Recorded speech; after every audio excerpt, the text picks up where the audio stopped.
की तुम्ही समांतर मार्ग असताना हा मार्ग कसा निवडला त्याचाही ते उत्तर देऊ शकले नाही।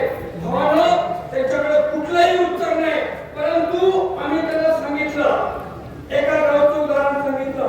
कामेरी गावामध्ये म्हटलं आमच्या 15,000 मेट्रिक टन बाधितांचा ऊस जाणारा कमी जाणार, त्याच्या 2 पटांची जमीन बाद होणार। 15 चौक 60,000 मेट्रिक टन ऊस प्रतिवर्षी साहेब तुमच्या कारखान्याला येणार नाही। तुमचा अंतर थोडाला बंद करायचा डाव आहे।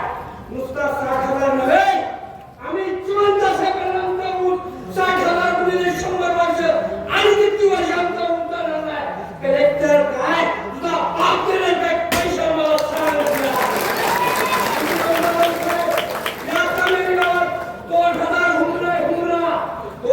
हुमऱ्यापैकी 1,500 हुमऱ्यामध्ये जनावर आहेत, गाई आहेत, म्हशी आहेत। 1,500 हुमऱ्यामध्ये आमचं दुधाचं संकट रोजचं साहेब 10,000 आहे।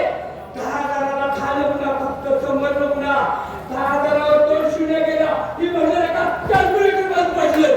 अरे एका नुसता अजून महिना काढला, महिने वर्षाचे दिवस बाळा आणि पुढे जाऊन म्हणलं कलेक्टर साहेब 100 वर्षाचा गुन्हा करा ते हव्यात उडून गेलं। म्हणलं मला जमत नाही, तुझ्या माईची सुट्टी इथे येत असं तरी उत्तर दे, नाहीतर एकच मिनिट, नाहीतर म्हणलं आम्ही तयार आहोत, तुमच्या गोळ्या कमी पडतील, लष्कराची भेट कर, पण जीव गेला तरी आम्ही सोडणार नाही। चिंतू